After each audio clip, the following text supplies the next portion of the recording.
पिछली वीडियो में हम लोग सहसंयोजी आबंध के बारे में पढ़ चुके थे और ऐसे कोई भी यौगिक जिसमें सहसंयोजी बंध पाया जाता है सहसंयोजी यौगिक कहलाते हैं। तो कार्बन के मैक्सिमम जो यौगिक होते हैं अधिकतर वह सहसंयोजक प्रकृति के होते हैं। ठीक है, तो कार्बनिक यौगिक कैसे यौगिक होते हैं? तो सहसंयोजी यौगिक होते हैं, यानी उसमें सहसंयोजक बंध पाया जाता है। तब उन यौगिकों के भौतिक गुण के बारे में पढ़ने जा रहे हैं। तो हमारी हेडिंग होगी अगली, सहसंयोजी यौगिकों के भौतिक गुण। तो नंबर 1 है, सहसंयोजी यौगिकों के गलनांक तथा क्वथनांक कम होते हैं क्योंकि इनका अंतराणुक आकर्षण बल दुर्बल होता है। तो सहसंयोजी यौगिक भी परमाणुओं और अणुओं से मिलकर के बने होते हैं और उनके अणुओं के कणों के बीच में आकर्षण बल अपना इंत में पढ़े हो कि होता है। तो सहसंयोजी यौगिक में दुर्बल अंतराणुक आकर्षण बल होते हैं, जिसकी वजह से आप उसको थोड़ी सी अगर उष्मा दोगे, गर्म करोगे, तो उनके कणों के बीच की दूरी बढ़ जाएगी और कणों के बीच की दूरी या अणुओं के बीच की दूरी पर ही किसी भी पदार्थ की अवस्था निर्भर करती है। गलनांक का मतलब हुआ कि सहसंयोजी यौगिक ठोस से द्रव में बदल जाते हैं जिस ताप पर, क्या कहलाएगा? इनका गलनांक कहलाएगा। और अगर वही सहसंयोजी यौगिक द्रव अवस्था में पाए जा रहे हैं और जिस टेम्परेचर पर वे गैसीय स्टेट में कन्वर्ट होंगे, गैसीय अवस्था में बदलेंगे, वही उनका क्या कहलाएगा? क्वथनांक। दुर्बल अंतराणु का आकर्षण बल होते हैं, थोड़ा सा आप हीट करोगे तो क्या हो जाएंगे? वह या तो पिघल जाएंगे, नहीं तो वाष्पित हो जाएंगे। इसलिए सहसंयोजी यौगिकों के सबसे बड़ी प्रॉपर्टी क्या है? कि गलनांक और क्वथनांक क्या होते हैं? निम्न होते हैं। आप पढ़े होंगे वैद्युत संयोजी यौगिक, उसमें इलेक्ट्रोस्टैटिक फोर्स, स्थिर वैद्युत बल होता है, काफ़ी मजबूत बल होता है। तो वैद्युत संयोजी यौगिकों के गलनांक और क्वथनांक उच्च होते हैं, जबकि सहसंयोजी यौगिकों के गलनांक और क्वथनांक कम होते हैं। सहसंयोजी यौगिक विद्युत के कुचालक होते हैं। जो वैद्युत संयोजी यौगिक होते हैं वो ठोस अवस्था में विद्युत के कुचालक होते हैं, लेकिन द्रव अवस्था में या गलित अवस्था में क्या वो अपने आयनों में टूट जाते हैं और आयनों की उपस्थिति की वजह से जो वैद्युत संयोजी यौगिक होते हैं वो विद्युत के सुचालक होते हैं। लेकिन सहसंयोजी यौगिकों में कोई आयन उपस्थित नहीं होता है, आवेशित कण होते ही नहीं है। इसलिए सहसंयोजी यौगिक विद्युत के कुचालक होते हैं क्योंकि इनके बीच कोई आवेशित कण नहीं होते। ठीक है, अब देखिए उसी में एक कार्बन का रूप होता है ग्रेफाइट।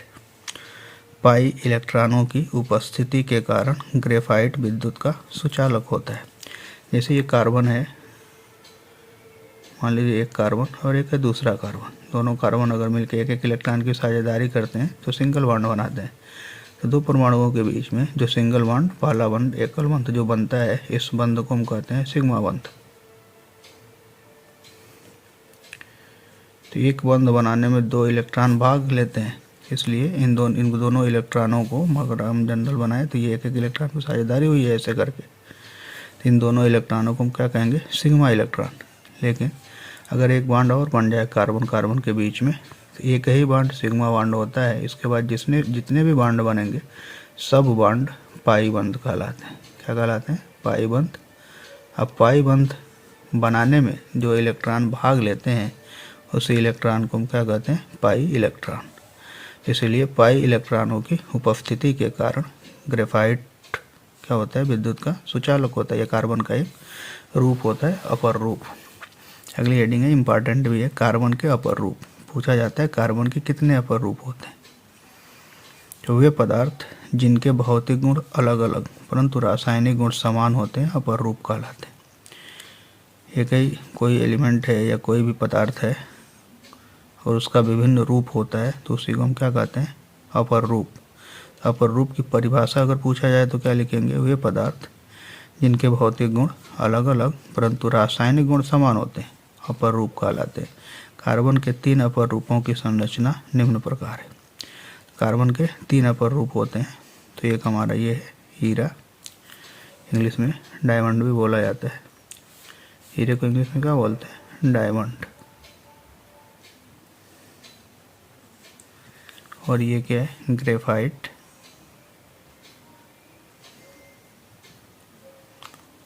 और एक बकमिंस्टर फ्लोरीन जिसमें कार्बन की संख्या 6 होती है। आप इसका फिगर बुक से देख के बना लेंगे कॉपी पे, ठीक है। ये हीरे की संरचना है ये वाला, और ये ग्रेफाइट की संरचना है। मेन प्रॉपर्टी क्या होती है, ये सिर्फ इसमें कार्बन कार्बन के बीच में बॉन्डिंग होती है। तो हीरे में होता क्या है, हीरे में जो एक कार्बन होता है वह 4 कार्बन से जुड़ा होता है। एक कार्बन चतुष्फलक पर ऐसे 4 कार्बन पर से जुड़ा होता है। हीरे में पूछा जाता है हीरे में एक कार्बन कितने कार्बन से जुड़ा होता है, तो 4। लेकिन ग्रेफाइट में क्या होता है, ग्रेफाइट में एक कार्बन सिर्फ 3 कार्बन से जुड़ा होता है, 1 2 3, ठीक है।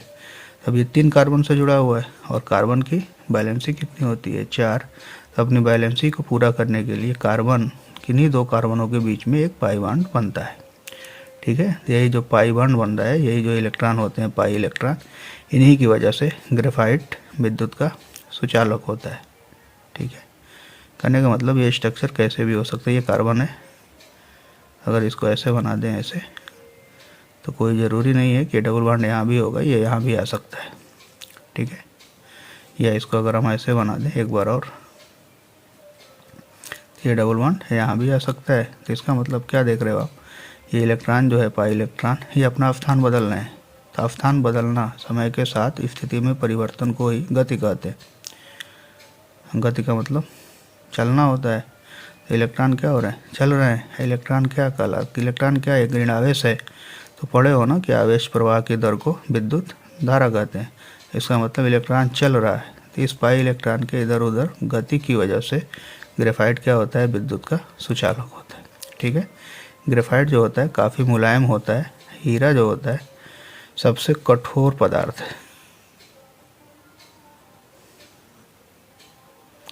सबसे कठोर पदार्थ।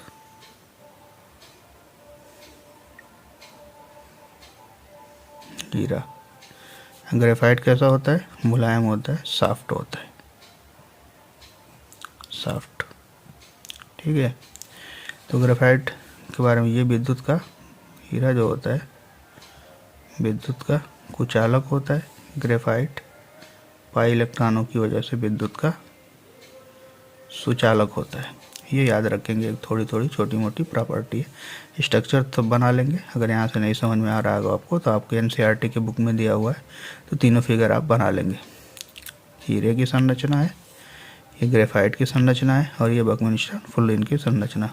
पूछा जाता है कि हीरे में एक कार्बन कितने कार्बन से जुड़ा है, 1 2 3 4 कार्बन से जुड़ा होता है। जबकि ग्रेफाइट में एक कार्बन 3 कार्बन से जुड़ा होता है। कार्बन की एक संयोजकता पाई बंध से संतुष्ट होती है, और इसे इलेक्ट्रॉन को क्या कहते हैं, पाई इलेक्ट्रॉन। और इसी पाई इलेक्ट्रॉन की उपस्थिति की वजह से ग्रेफाइट विद्युत का कुचालक होता है। बकमिंस्टर फ्लोरीन की संरचना पूछा जाता है क्या होता है सूत्र इसका, तो C60 60 कार्बन आपस में जुड़ करके ये संरचना बनाते हैं। और इसकी संरचना जो होती है फुटबॉल के जैसी होती है, फुटबॉल की तरह से। इसमें 2 टाइप के स्ट्रक्चर आपको मिलेंगे, एक हेक्सागन होगा और साथ ही में एक पेंटागन होगा। मतलब एक अष्टभुज होगा और एक पंचभुज। ऐसे स्ट्रक्चर आप देखोगे बुक में, ऐसे दिया हुआ है, तो आप बना लेंगे। देख के थोड़ा सा कोशिश करेंगे, बन जाएगा। एक बार बना लेंगे, हो सकता है एग्जाम में अगर आ जाए तो बनाना आसान होगा, वरना मेन तो आपको फार्मूला ये याद होना चाहिए। बकमिंस्टर फ्लोरीन का क्या होता है, C16, ठीक है। बाकी भौतिक गुण कैसे भिन्न भिन्न, आप ग्रेफाइट देखे हो, जो पेंसिल का लीड होता है अंदर का, उससे लिखते हैं वो ग्रेफाइट। हीरा नाम तो सुने हो, देखे हो या ना देखे हो, नाम तो सुने, बहुत ज़्यादा चमक होती। तो देखने में दोनों का रूप क्या है, अलग अलग है, लेकिन दोनों का अगर सिंबल पूछा जाएगा तो C होगा, कार्बन। तो ये कार्बन सब प्रॉपर्टी सेम होगी, इसकी केमिकल प्रॉपर्टी इस कार्बन की क्या होगी, सेम होगी, चाहे कि हीरा हो चाहे ग्रेफाइट हो।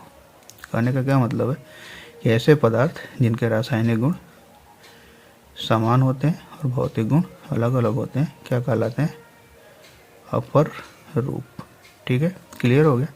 बाकी थोड़ा सा बुक के पढ़ लेना इसके बारे में, तीनों के बारे में अच्छे से दिया भी है, तो बुक भी थोड़ा सा आप लोग पढ़ें और देखें, ठीक। अगली हेडिंग है, बहुत इम्पॉर्टेंट है, एग्जाम में पूछा भी जाता है, बहुत ही अच्छा टॉपिक भी याद रखेंगे। लिखा है कार्बन की सर्वतोमुखी प्रकृति। कार्बन की सर्वतोमुखी प्रकृति, आखिर कार्बन के अंदर कौन सा ऐसा गुण पाया जाता है, ये इतने ज़्यादा कार्बन के यौगिक पाए जाते हैं।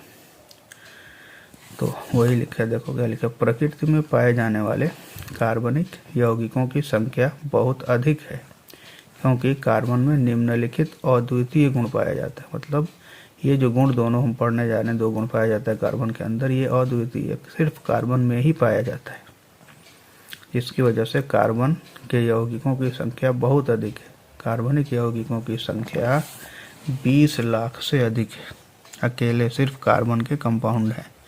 तो किस वजह से इतने ज़्यादा कंपाउंड पाए जाते हैं कार्बन के, इसके लिए 2 प्रॉपर्टी है। तो पहला क्या है, श्रृंखलन, बहुत ही इंपॉर्टेंट है, डायरेक्ट डिफिनीशन पूछता है, श्रृंखलन किसे कहते हैं। तो डिफिनीशन देखें, कार्बन में कार्बन के ही अन्य परमाणुओं के साथ आबंध बनाने की अद्वितीय क्षमता होती है। कार्बन जो होता है अपने ही परमाणु के साथ बॉन्ड बना लेता है, जिससे बड़ी संख्या में अणु बनते हैं। इस गुण को क्या कहते हैं, श्रृंखलन कहते हैं। क्या बोलते हैं, श्रृंखलन। ठीक है, तो थोड़ा सा सही कर लीजिएगा, ऐसे लिख लेंगे श्रृंखलन, ये गलत हो गया। ठीक है, कार्बन में कार्बन के ही अन्य परमाणुओं के साथ आबंध बनाने की अद्वितीय क्षमता होती है, जिससे बड़ी संख्या में अणु बनते हैं। इस गुण को क्या कहते हैं, श्रृंखलन कहते हैं। डिफिनीशन है, एक बार पढ़ लेंगे, ऐसा पढ़ें और लिखें वीडियो देख करके कि एक ही बार में आपको लिखें और याद भी हो जाए। इससे फ़ायदा क्या होगा, फिर से पढ़ने की ज़रूरत नहीं पड़ेगी, केवल रिवीजन करोगे तैयार हो जाएगा। काफ़ी इंपॉर्टेंट चैप्टर है, अकेले इसी चैप्टर से 10 नंबर का क्वेश्चन है। ये श्रृंखलन, ये दोनों गुण, अद्वितीय गुण जो कार्बन की जो सर्वतोमुखी प्रकृति के अंतर्गत आता है, ये दोनों गुण एग्जाम में आपसे पूछा जाता है, तो इस पर थोड़ा आप ध्यान रखेंगे। कार्बन परमाणुओं के बीच सहसंयोजी आबंध बनाकर, कार्बन दोनों अधातु है, कार्बन अधातु है, कार्बन ही है, तो दोनों के बीच में जो बॉन्डिंग होगी वो सहसंयोजी आबंध होगा। कार्बन परमाणुओं के बीच सहसंयोजी आबंध बनाकर लंबी श्रृंखला बनाता है, शाखित श्रृंखला बनाता है ब्रांच के रूप में, तथा वलय श्रृंखला, वलय का मतलब रिंग होता है, संरचना वाले यौगिकों का निर्माण करता है। समझ में आ रहा है, कार्बन जोड़ के एक लंबी श्रृंखला भी बन सकती है, कार्बन शाखित श्रृंखला भी बना सकता है, और कार्बन जो है वलय संरचना वाले यौगिकों का मतलब रिंग भी बना सकता है। अभी हम समझा रहे हैं क्या होता है तीनों। कार्बन के परमाणु एक दूसरे से एकल, द्वि तथा त्रिआबंध द्वारा जुड़े हो सकते हैं। मतलब कार्बन के बीच में सिंगल बॉन्ड भी हो सकता है, डबल बॉन्ड भी हो सकता है, और ट्रिपल बॉन्ड भी हो सकता है। तो आते हैं एग्जाम्पल पे हम, यहाँ पे आप देखेंगे कार्बन की जो वैलेंसी होती है वो 4 होती है। ध्यान से समझेंगे यहाँ पे थोड़ा सा। ये कार्बन है, मान लीजिए 1 2 3, और ये 4 कार्बन का उदाहरण है। तो सीधे हमने कार्बन को सिंगल बॉन्ड से जोड़ दिया। तो हम कार्बन के जितने भी कंपाउंड पढ़ते हैं हाइड्रोकार्बन के फॉर्म में पढ़ते हैं। मैक्सिमम कंपाउंड यही होते हैं हाइड्रोकार्बन या उसका डेरिवेटिव, मतलब उससे उत्पन्न किया गया। कोई भी दूसरा यौगिक बनेगा तो उसी हाइड्रोकार्बन से हाइड्रोजन को हटा करके हम दूसरा यौगिक बनाते हैं, उसकी जगह पर कोई एलिमेंट परमाणु या अणु जोड़ करके। ठीक है, तो कार्बन को हमने सीधे ऐसे जोड़ दिया, इसको क्या कहेंगे, सीधी श्रृंखला। अगर मान लो यही 4 ही कार्बन है, तो 4 ही कार्बन है हमारे पास, इसको हम ऐसे करके अगर ऐसे लगा दें, इसको कहते हैं शाखित श्रृंखला। इसको क्या बोलेंगे, लंबी श्रृंखला। ठीक है, और इसको क्या बोलते हैं, शाखित श्रृंखला। ये ब्रांच हो गया ना, मान लो ये डाली है तो ये इधर से निकला हुआ है, ये एक पूरा ये तना मान लो, तो एक तरह से ये निकला हुआ है, तो ब्रांच हो गई इसकी शाखा। इसी तरह अगर इसी चारों कार्बन को हम ऐसे कर दें, चतुर्भुज टाइप का हो गया, चारों तरफ से बंद हो गया ना ये क्या हो गया, वलय श्रृंखला। क्या हो गया, वलय। इसी को कहते हैं इंग्लिश में रिंग संरचना, इसको कहते हैं ब्रांच, या इसी को कहते हैं साइड चेन। ठीक है, पार्श्व श्रृंखला भी बोला जाता है। समझ में आ गया, ये 4 कार्बन अगर सीधे एक ही लाइन में जुड़े हुए हों तो लंबी श्रृंखला या सीधी श्रृंखला बोला जाता है। दूसरा, अगर मान लो ये सीधे जोड़ दिया, एक को साइड में निकाल दिया, तो ये क्या हो गया, ये ब्रांच हो गया। मान लो पूरा ये सीधा वाला हो गया, अगर इसको हम ऐसे पैक कर दें तो ये निकल गया ना साइड में, ये ब्रांच बन गया। तो इस श्रृंखला क्या बोलेंगे, शाखित श्रृंखला। और चारों को हमने एक दूसरे से जोड़ दिया, मतलब कोई किनारा नहीं है, दो किनारों को एक साथ जोड़ दिया हमने तो एक रिंग बन गया। जनरल कार्बन को हटा दें तो ऐसे बनेगा, चतुर्भुज टाइप का, चार भुजाओं से घिरी हुई बंद आकृति। अगर बंद स्ट्रक्चर बनता है तो उसी को क्या बोलते हैं, वलय श्रृंखला। ठीक है, तो एग्जाम्पल लेकर हम समझते हैं। और एक चीज़ और देख लें, ये कार्बन है तो एक कार्बन 4 बॉन्ड बना सकता है। तो एक कार्बन अगर ये बॉन्ड बना चुका है तो कितने हाइड्रोजन जोड़ सकता है, 3। यहाँ पे कितने, 2 बना चुका है तो 2। यहाँ पे कितने, फिर एक बॉन्ड ये बना चुका है, एक इधर बन चुका है तो ये फिर 2।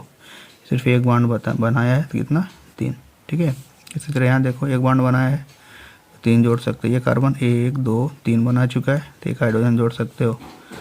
ये एक बना चुका है तो यहाँ पे 3 जोड़ सकते हो। ये भी एक बनाया है तो यहाँ भी 3 जोड़ सकते हो। यहाँ देखिए प्रत्येक कार्बन 2 बना चुका है तो 2 जोड़ सकते हैं आप, CH2 CH2 CH2 CH2। ठीक है, उम्मीद करते हैं समझ में आ गया होगा। एक कार्बन कितने बॉन्ड, 1 2, यहाँ पे CH2 CH2 CH2 CH2 करके जोड़ सकते हो। देखो ध्यान से एग्जाम्पल, इस कार्बन है तो देखो सीधी श्रृंखला CH3 CH2 CH2 CH2 CH3। ठीक है, या इसको हम पूरा डिटेल में स्ट्रक्चर को पूरा खोल के बना दें तो ये 4 कार्बन का देखो चैन है, 1 2 3 4 5 कार्बन का। ठीक है, 1 2 3 4 5, पाँचों को हमने सिंगल बॉन्ड से क्या कर दिया, जोड़ दिया है।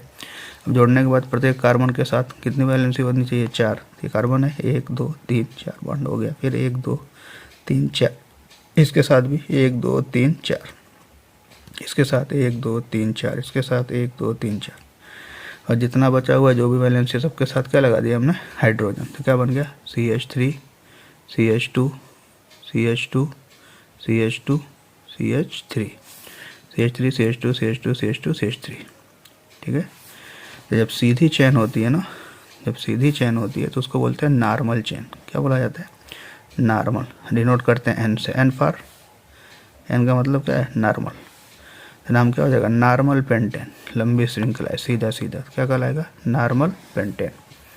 ये अब देखो यहाँ से 5 ही कार्बन का वही वाला सेम सेम, तो हमने जोड़ दिया 1 2 3 4। एक साइड से भी जोड़ सकते हैं, ये वाला 1 2 3 4 और ये 5। सिर्फ कार्बन पर ध्यान दो, अभी हाइड्रोजन पर ध्यान ना देने का। ठीक है, फिर इसके बाद देखो ये कार्बन है।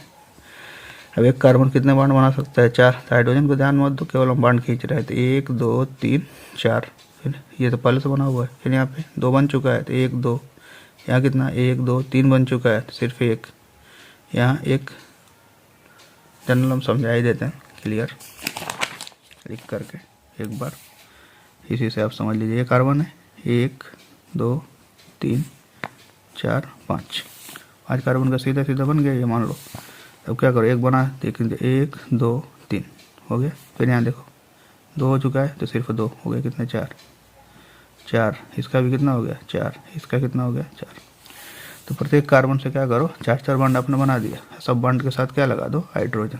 फार्मूला बन गया तैयार, 5 कार्बन का पेंटेन बन गया। सीधी चेन है तो क्या बोलेंगे, नॉर्मल पेंटेन। क्लियर है, समझ में आ रहा है, बस ऐसे कर देना है आपको। ब्रांच बनाना है तो 1 2 3 4 का बना लो। 4 के बाद क्या करो, ये कहीं भी लगा दे तो 5वें को ऐसे करके, तो 5 हो गया।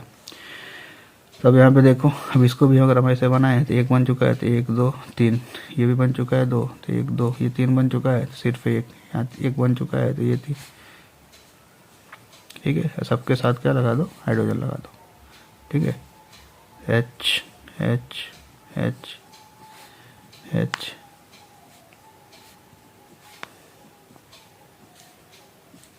H। ठीक है, अगर जनरल एक साथ इकट्ठा करके लिख दें तो ऐसे हो जाएगा CH3 CH2 CH, और यहाँ पे क्या हो गया, इकट्ठा करके लिख दें CH3 CH2 CH CH3 and CH3।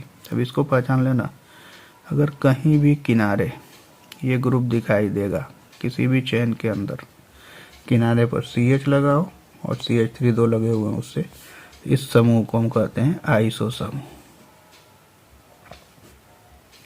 क्या बोलते हैं, आइसो समूह। आइसो लिख के कितने कार्बन है, 1 2 3 4 5, तो पूरी संरचना का नाम हो जाएगा आइसोपेंटेन।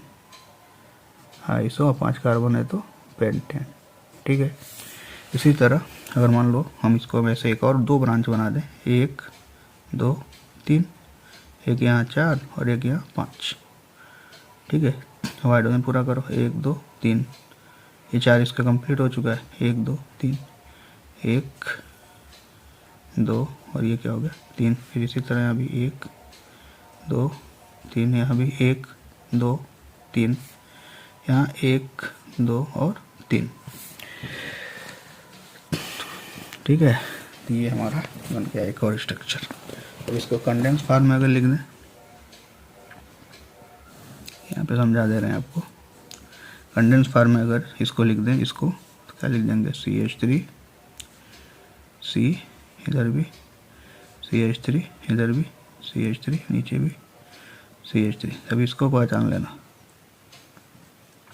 ये किनारे पर अगर ये ग्रुप दिख गया, कार्बन से 3 CH3 लगे हुए दिखाई दे दिए, इसको बोलते हैं नियो समूह।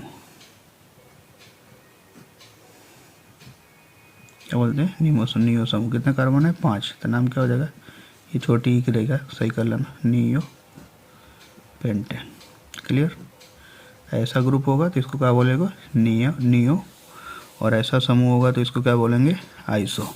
डायरेक्ट हम एग्जाम्पल ले आते हैं, बहुत ज़्यादा एक्सप्लेन नहीं करने जा रहे, ध्यान से जल्दी जल्दी देख लो, वीडियो लंबा होता जा रहा है। ये देखो यहाँ पे CH3 CH3 भी बताएं क्या कहलाता है, आइसो। क्या हो जाएगा, आइसो पेंटेन। ये स्ट्रक्चर बना लें इसको पूरा खोल करके, तो ऐसे बन जाएगा। अभी ये बताएं, ये वाला समूह अगर कहीं भी आपको दिखाई दे ऐसे करके, इतना क्या कहलाता है, नियो। तो क्या हो जाएगा, नियो पेंटेन, 5 कार्बन है। अब देखो साइकिल बन रहा है। साइकिल में क्या हुआ, 5 कार्बन का हमने रिंग बना दी। देखो 1 2 3 4 5, चारों तरफ जुड़ गया। एक कार्बन कितने बॉन्ड, 2 बना सकता है ना, और 2 तो बना चुका है, 2 बना सकता है तो 2 2 हाइड्रोजन जोड़ सकता है। इसको आप ऐसे लिख सकते हो पूरा स्ट्रक्चर खोल करके। इसका फार्मूला बनेगा C5H10। ठीक है। तो 5 कार्बन है, साइकिल है, 5 कार्बन को पेंटेन बोलते हैं। साइकिल है तो क्या बोल देंगे, साइक्लोपेंटेन। तो इसको आप ऐसे भी लिख सकते हो, CH2 CH2 CH2 CH2 CH2, या ऐसे भी बना सकते हैं। इसका मतलब क्या होगा, साइक्लोपेंटेन। ये पंचभुज नहीं है, केमिस्ट्री में पंचभुज को क्या बोलते हैं, साइक्लोपेंटेन। इसी तरह भी बताएं हैं कि कार्बन क्या कर सकता है, डबल बॉन्ड भी बना सकता है। अरे कार्बन है, 3 कार्बन है, 1 2 3 हमने बांध दिया सिंगल सिंगल, और एक डबल बना दिया। कार्बन कितने बॉन्ड बना सकता है, तो 4। 1 2 2 मिलकर कितना हो गया, 4। इसका देखो 1 2 3 4। ठीक है, 1 2 3 4। तो ये प्रोपीन है, तो कार्बन कार्बन के बीच में डबल बॉन्ड भी बन सकता है, सीधी श्रृंखला है तो सीधी। या कार्बन कार्बन क्या कर सकता है, ट्रिपल बॉन्ड भी बना सकता है। जैसे कार्बन है 1 2 3, तो एक के बीच में 3 बॉन्ड बना दो, तो ये तो एक और बना सकता है। और इनका तो 4 कंप्लीट हो चुका है, एक ये है 3 ये है, तो हाइड्रोजन नहीं जोड़ पाएंगे।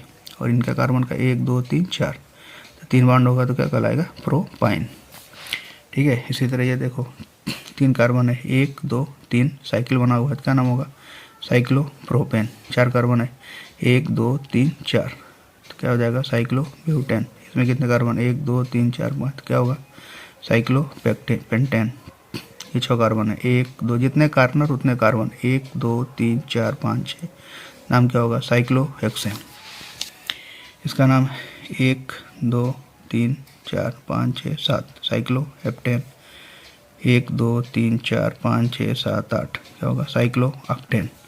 अब इसी को आपको अलग से ये स्ट्रक्चर हम बना भी दिए, अब बना करके उसको प्रैक्टिस करेंगे। इसको तीनों कार्बन पे कार्बन पे कार्बन, और जितने बॉन्ड बन चुके हैं, मान लीजिए ये 2 बॉन्ड बना चुका है तो 2 हाइड्रोजन साथ में, CH2 CH2 CH2 ऐसे भी लिख सकते हैं, या साइक्लोप्रोपेन को ऐसे भी बना सकते हैं। इसलिए साइक्लोब्यूटेन को आप ऐसे भी बना सकते हो, ऐसे भी बना सकते हो। तो खूब बना के प्रैक्टिस कर लेना, बन जाएगा। अगर 5 कार्बन 6 कार्बन का है ये, तो साइक्लोहेक्सेन। 1 2 3 4 5 6, तो ऐसे भी बना सकते हैं या ऐसे भी बना सकते हैं। ठीक है। और साइक्लोपेंटेन का तो इधर बनाया ही है अभी, वही वाला है, सेम स्ट्रक्चर जो अभी बनाया हो, ये वाला। ठीक है, ये तो हो चुका है।